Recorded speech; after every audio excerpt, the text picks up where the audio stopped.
allez-vous? J'espère que vous allez bien. Donc aujourd'hui c'est avec plaisir que je viens vous présenter mes favoris du mois précédent, donc le mois de mai. Je vous laisserai la vidéo de ma to be read, donc ce que j'espérais lire au cours du mois de mai, juste ici. Et aujourd'hui je vais vous présenter ce que j'ai pu lire, évidemment faire un bilan de lecture et également vous présenter certains favoris, notamment les films ou les séries que j'ai aimés. Alors c'est parti, sans plus tarder. On va commencer avec tout ce qui est film, série, divertissement aussi, on va dire ça comme ça. Donc j'ai aimé regarder un documentaire qui s'appelle D'Uvanju Kalevé de Jessica Généus, que je vous laisserai le visuel, on va dire, de ce documentaire slash film, parce qu'on parle beaucoup de films. Pour moi ça ressemble plus à un documentaire. Donc ça parle en fait des maux des personnes en Haïti, notamment de la bipolarité, etc. Ça parle beaucoup aussi de cette affaire de la société qui est devenue assez importante en Haïti, cette affaire de la religion, le protestantisme, le vaudou, le christianisme, pas mal de choses comme ça, le fait aussi de se revendiquer comme étant noir, voilà. Toutes ces petites questions dont on parle moins, peu, ou peut-être qu'ils ne travaillent pas tout le monde de la même façon, voilà. J'ai adoré regarder ce documentaire, ça parle beaucoup de la folie, bipolarité plutôt je préfère, parce qu'en général quand on parle de folie, certaines personnes le prennent mal. Pour moi la folie n'est pas forcément quelque chose de mauvais, c'est juste que quand on est fou, on est à contre-courant, donc ça peut déranger certaines personnes, mais moi je pense que cette affaire de folie, d'aliénation cache des choses en fait, et que pour moi ce serait peut-être un symptôme d'un mot plus profond, voilà. Et en tout cas, si vous avez l'occasion de le voir, je crois que je l'avais partagé sur ma page, donc n'hésitez pas notamment à me suivre sur ma page Facebook que vous retrouvez en barre d'infos, parce que je poste pas mal de petites vidéos, articles ou autres qui pourraient vous plaire et que je ne partage pas forcément ailleurs. Voilà, parce que je considère aussi qu'on n'a pas tous les mêmes réseaux sociaux, on ne va pas sur tous les mêmes réseaux, mais si vous pouvez et que vous ne le savez pas, n'hésitez pas à aller me suivre là-bas également.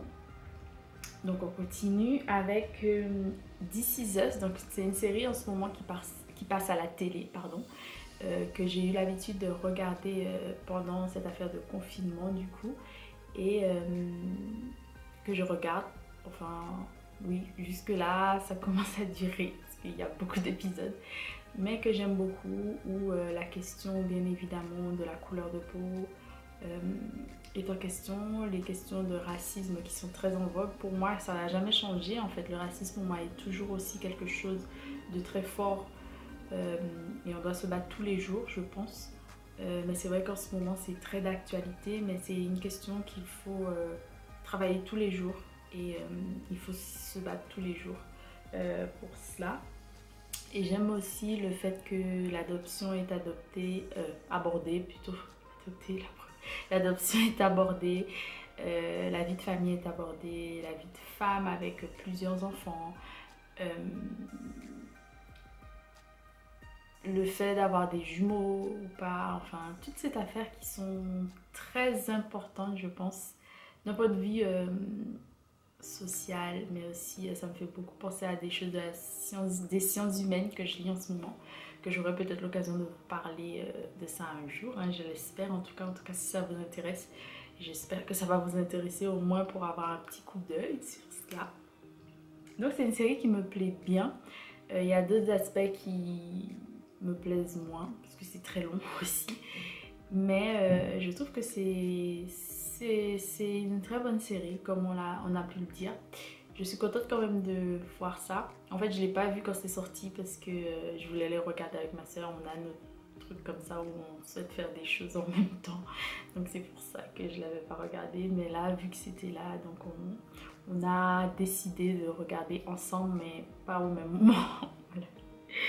Et enfin ce que j'ai beaucoup aimé regarder aussi sur YouTube, c'était Be World Connection mai 67 Guadeloupe. J'ai partagé aussi ce documentaire sur ma page Facebook.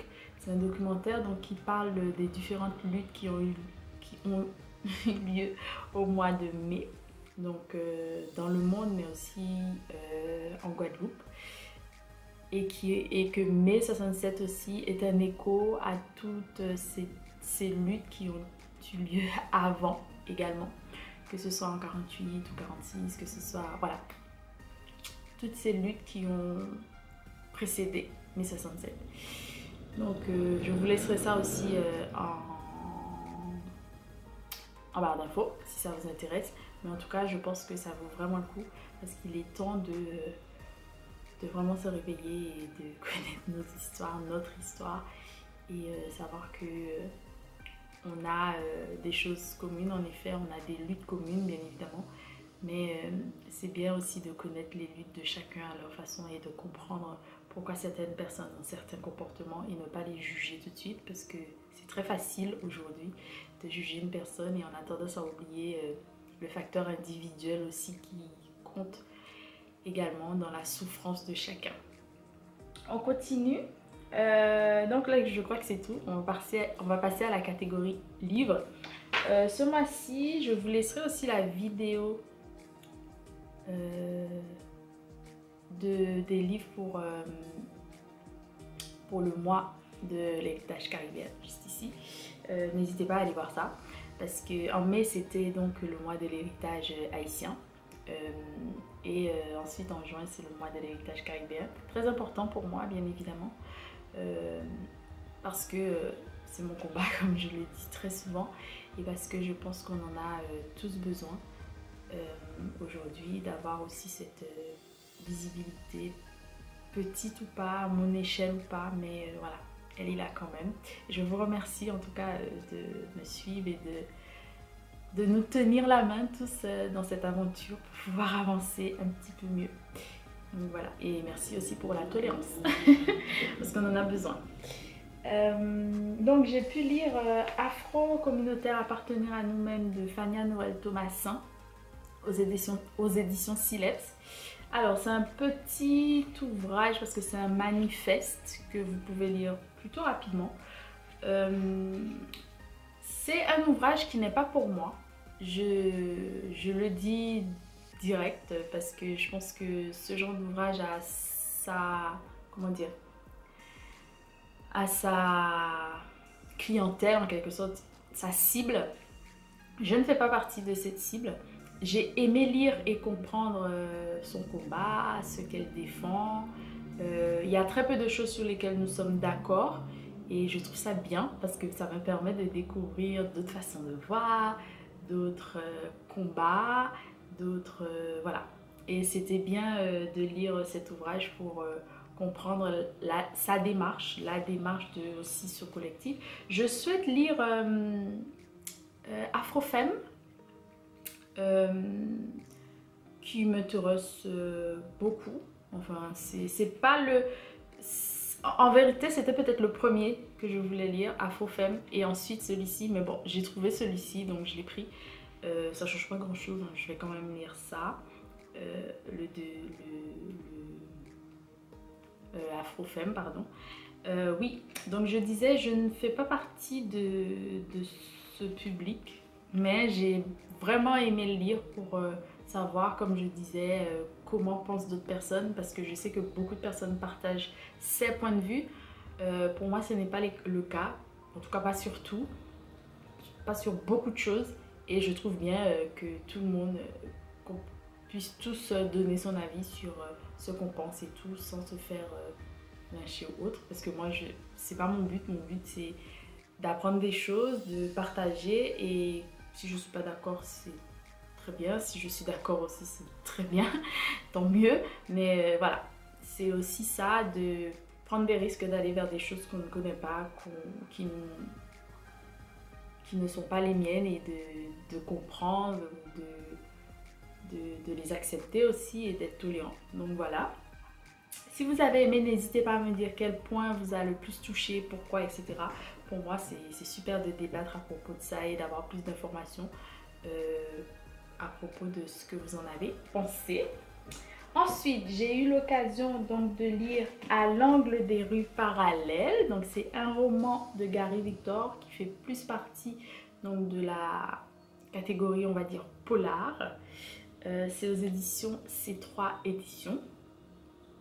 À l'angle des rues parallèles, comment vous dire? Cet ouvrage parle de l'histoire d'un jeune homme, je ne sais plus comment il s'appelle, Eric, voilà, qui travaillait donc dans le gouvernement, si on peut dire, mais qui a un lien avec tout ce qui est FMI.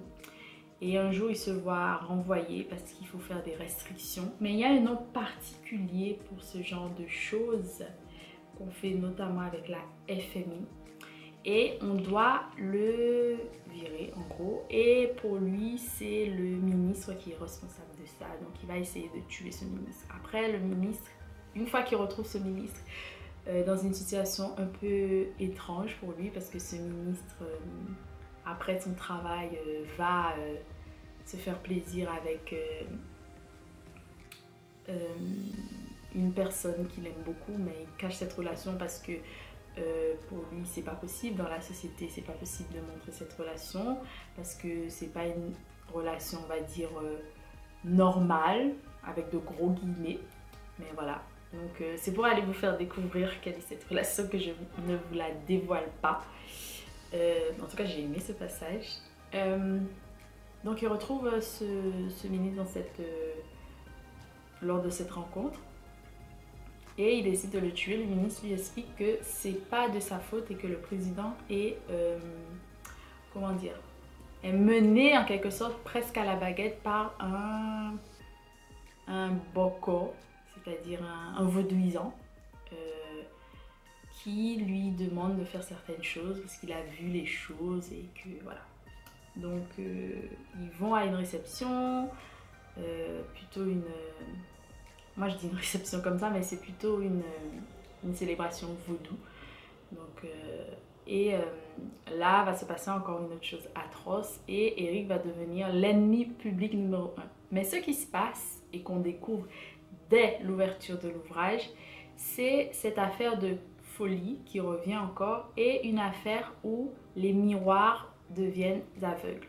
Les miroirs ne montrent plus rien et tous les écrits de la République d'Haïti sont à l'envers. C'est-à-dire que tous les écrits sont de l'autre sens. Ça m'a pas surpris parce que je pense que ça évoque plein de choses historiques également. J'ai pas été surprise en lisant ça, mais j'ai été très étonnée de la façon comment dire, de parler de ces sujets. Et puis beaucoup de magico religieux, de thèmes un peu comme ça en fait, qui sont très intéressants je trouve. Ce Eric va se voir abandonné par sa première petite copine. Il va rencontrer une autre femme qui va lui donner cette envie de retomber amoureux. Et j'ai aimé comment l'amour est décrit ici avec une sensibilité qui m'a vraiment beaucoup touchée. Et puis on va rencontrer aussi une statue qui devient vivante et qui va vouloir aussi la peau de certaines personnes.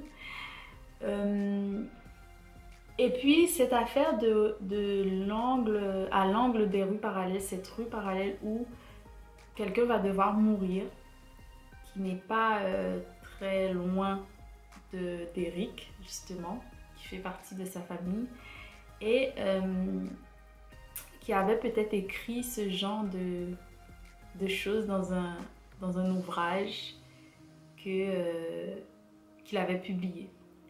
En fait, c'est un ouvrage très mystérieux, mais une vraie mine d'or pour comprendre ou ne pas comprendre plein de choses, justement. Mais en tout cas, s'interroger sur ces choses. J'ai trouvé ça très bien. Et puis, oui, au commencement, on a beaucoup de clés sur l'ouvrage. Et pour moi, c'est un peu cette boucle qui se fait quand on arrive à la fin. Moi j'ai beaucoup aimé, j'ai vraiment beaucoup aimé. Je suis pas très polar comme je le dis très souvent, mais là j'ai vraiment beaucoup aimé cet ouvrage. Je pense que c'est un ouvrage à relire avec peut-être plus d'indications sur des faits historiques qui vont peut-être éclairer davantage ma lanterne sur cet écrit. Mais vraiment c'est un ouvrage très mystérieux. Beaucoup de thèmes sont abordés et que je trouve très intéressant. Et puis c'est la plume de Carl Victor en fait, hein. Je reconnais des thèmes qui lui sont chers, hein.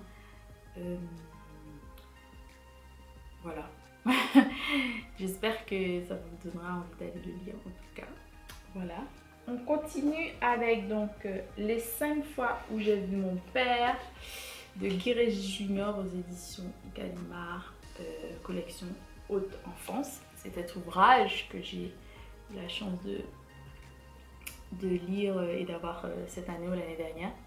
Cet ouvrage m'a beaucoup touchée. Ici on part avec normalement cette question de la relation d'un petit garçon et de son père qu'il n'a pas connu parce que son père l'a en quelque sorte abandonné. On ne sait pas dans quelles circonstances, mais on sait qu'il va le voir 5 fois dans sa vie, d'où le titre.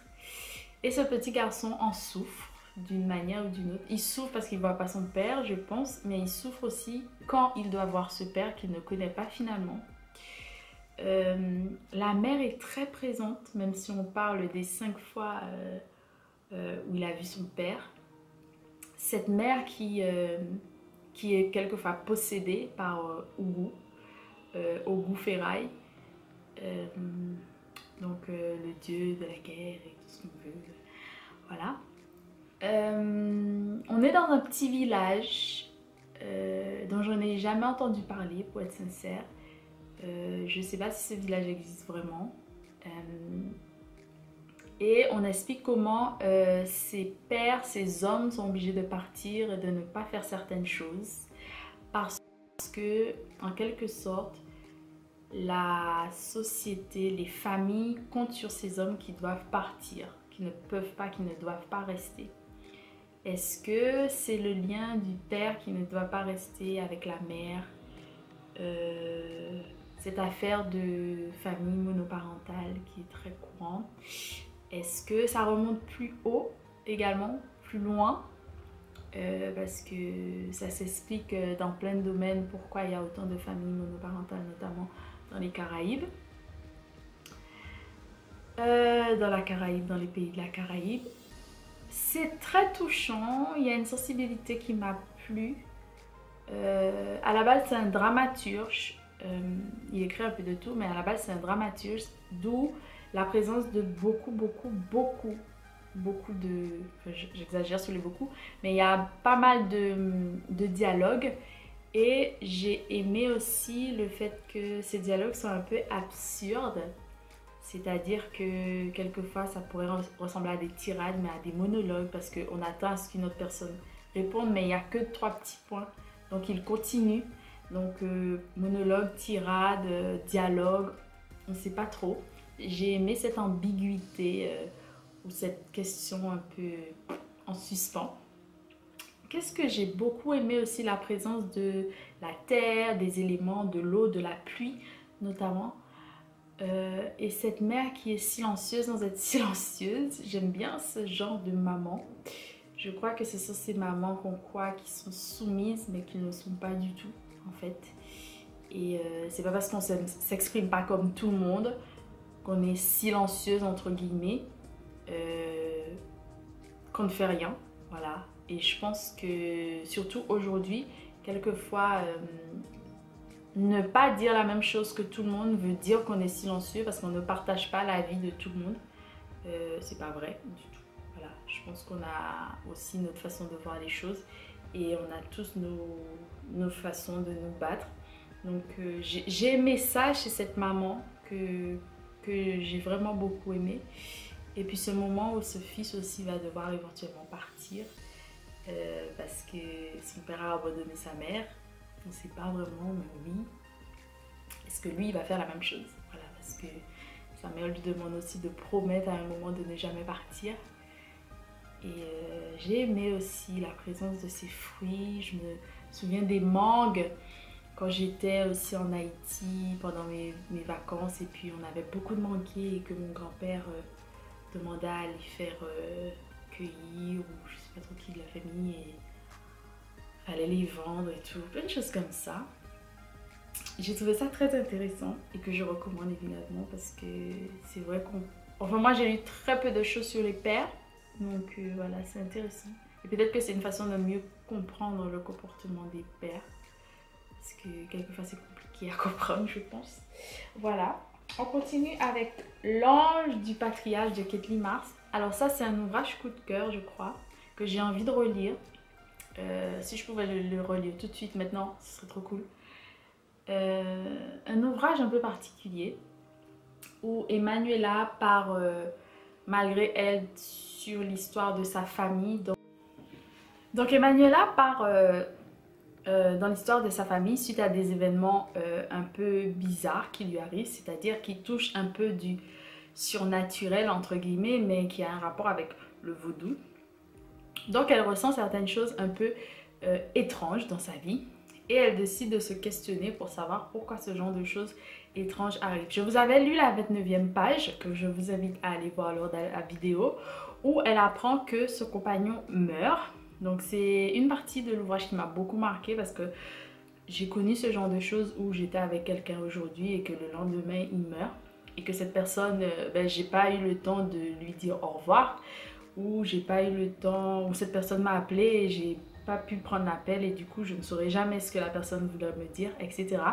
Donc c'est un passage qui m'avait vraiment beaucoup touchée, et elle rencontre cette difficulté et il faut qu'elle trouve une solution, parce qu'elle ne peut plus vivre avec ce genre de choses. Donc des choses un peu étranges qui lui arrivent, comme des présences dans sa maison, etc.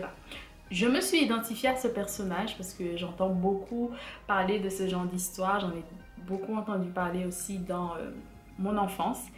Un ouvrage qui m'a vraiment beaucoup touchée. Et dans cet ouvrage, j'ai eu en fait une chose qui est revenue. C'est-à-dire que à l'angle des rues parallèles dont je vous parlais, les écrits étaient à l'envers. Et bien, dans un passage, plusieurs même, les écrits sont aussi à l'envers.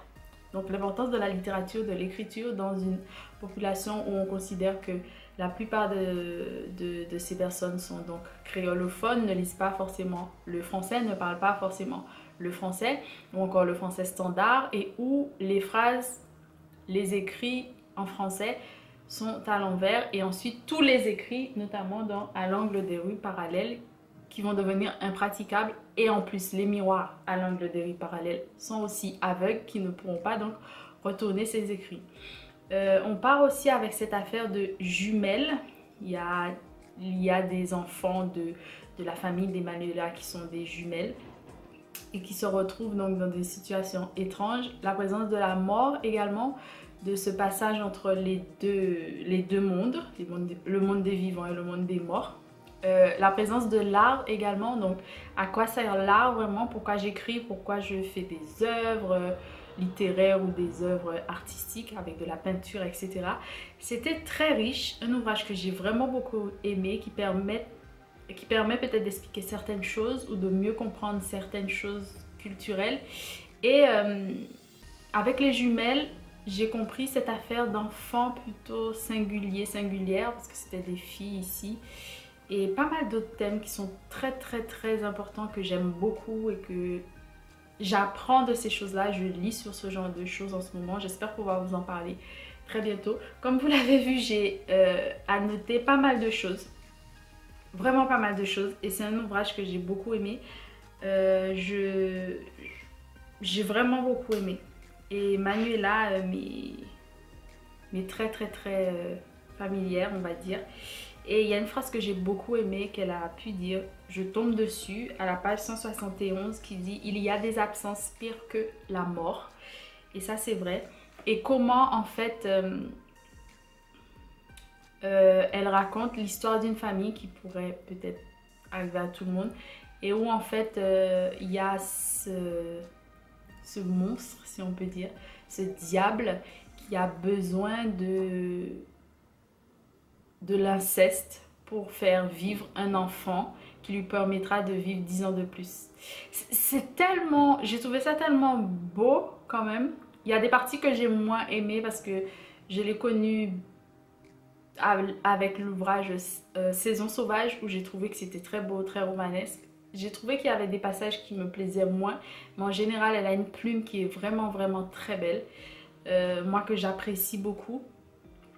Et puis comment en fait on est attiré par des gens sans savoir pourquoi, et comment parfois il faut remonter pour comprendre certaines choses, notamment sur nos comportements, parce que certaines choses, mine de rien, sont inscrites en nous sans qu'on le sache. D'où mon combat aussi en parlant de la violence, parce que ces violences restent et ça devient un peu des choses psychosomatiques qu'on porte malgré nous et qui nous donnent après des symptômes qu'on a du mal à guérir, et pourquoi on doit à chaque fois faire des deuils sur beaucoup de choses. En tout cas, il y a plein de thèmes que je pousse un petit peu plus loin, mais je pense que cet ouvrage vraiment c'est un gros coup de cœur. Je suis vraiment contente de l'avoir lu et j'espère lire d'autres ouvrages d'elle. Voilà, j'ai lu d'autres ouvrages, donc j'ai lu Indian Creek de Pete Fromm. Je vous mettrai la couverture ici. C'est un ouvrage du Nature Writing que j'ai pu lire l'année dernière pour le prix des jeunes libraires, qui touche bientôt à sa fin, que j'ai beaucoup aimé. Il y a cette affaire de chasse, c'est un garçon qui se retire, qui quitte l'école et qui doit vivre pour sauver les saumons en fait dans leurs aventures, parce que vous savez que les saumons vivent dans la rivière quand ils sont plus jeunes, après ils remontent jusqu'à la mer et ils doivent revenir pour pas ovuler mais pour pondre en gros, et il doit surveiller parce qu'il y en a beaucoup trop qui meurent, notamment à cause des barrages. Donc il décide de se retirer et de faire ce travail. Et il apprend à vivre seul, il apprend à vivre de la chasse. Ce que j'ai trouvé horrible au départ, mais que je comprends évidemment dans ce contexte, mais quand même, voilà. Et qui vraiment apprend à vivre, à faire sa nourriture, à vivre vraiment seul, et comment aussi il appréhende le fait de retourner à la civilisation entre guillemets. Et j'ai trouvé ça bien, ça m'a beaucoup fait penser à Robinson Crusoe, même si c'est même si c'est deux choses totalement différentes, c'est pas le même contexte, ce sont pas les mêmes époques, et bien d'autres. Mais c'était très intéressant. J'ai lu également La déesse requin, donc c'est un livre qui fait partie des 20 ouvrages que je désire, non, des ouvrages que je souhaite acheter, que je vous mettrai ici. C'est une bande dessinée qui parle de deux mondes totalement différents, le monde des créatures de la mer et le monde des vivants, on va dire, qui ressemblerait à notre monde. Donc c'est une jeune fille qui décide de partir et de quitter ce monde de la mer. Et on refuse qu'elle parte parce que on lui dit que tu verras, c'est pas un monde fait pour toi, etc. Il y a beaucoup d'atrocités, etc. Et ça nous montre comment il faut, je pense, agir peut-être aujourd'hui, comprendre la nature, comprendre les signes qu'on a sur la détresse notamment de la nature. Et j'ai beaucoup aimé. C'est en noir et blanc. Au départ ça m'a surpris parce que je m'attendais à beaucoup de couleurs étant donné qu'on a parlé de la mer, etc. et que l'eau c'est l'un de mes éléments favoris. Mais franchement c'est une très belle histoire, cette histoire de voyage, cette histoire de métamorphose, parce que quand ils sont dans leur monde ils peuvent se transformer en des animaux plutôt aquatiques, etc. Et comment ils peuvent aussi décider de rester dans le monde des vivants. Et elle va faire ce passage et voir comment ces humains n'arrêtent pas de manger de la viande, de pêcher en abondance et d'arriver jusqu'à peut-être à, comment dire, à gaspiller, à terminer les ressources de la terre, de la mer, etc. J'ai vraiment beaucoup aimé, donc c'est de Lison Ferney. J'ai lu également Luce Barnabé de Philippe Gudré, c'est le tome 20, ça s'appelle Visite guidée. Donc c'est une bande dessinée qui nous invite à réfléchir à l'art dans ce cas, et on a plusieurs planches, ce sont des scénettes on va dire, plusieurs planches qui nous expliquent l'art en général. J'ai beaucoup aimé le lire et puis c'était drôle. C'était aussi pour moi un peu de la satire et j'ai vraiment apprécié. Je vous mettrai aussi l'image ici de la première de couverture. Et j'ai lu un nouveau printemps, Pépé Ours d'Elodie Balandra. C'est un album jeunesse que j'ai vraiment aimé lire. Ça parle en fait de l'histoire de comment on grandit. Et du coup pour les enfants c'est grandir, mais pour les adultes c'est vieillir. Et cette petite, c'est un ours, et voilà. Elle grandit et son pépé devient plus vieux, donc il a du mal à être plus rapide, il a du mal à voir correctement, etc. Et je pense que c'est une bonne façon de pouvoir faire comprendre aux enfants qui vont être confrontés à cette chose de la vieillesse. Et puis par exemple dans nos imaginaires à nous, par exemple chez moi, on associe la vieillesse aussi à ce retour à l'enfance. Donc c'était comme si c'était une boucle qui se bouclait et comme si c'était un cycle. Parce qu'évidemment quand on vieillit, on perd ses dents, on est moins rapide, on entend mal, enfin on est en train de digresser en quelque sorte. Donc c'est souvent apparenté la vieillesse à l'enfance et surtout l'enfant qui est encore très dépendant. Donc de la maman ou d'un tuteur, tutrice, etc. Si vous voulez savoir aussi ce que je lis en temps réel, n'hésitez pas à me suivre sur Goodreads. Je vous laisserai aussi les coordonnées pour cela. Et puis j'espère que vous avez pu lire, regarder de belles choses, faire de belles expériences pendant ce mois-ci. Moi je reviens avec une nouvelle vidéo, j'espère qu'il va vous plaire également. Et je vous dis à très bientôt, bon courage pour la suite. Je vous embrasse très fort, bisous. Mouah.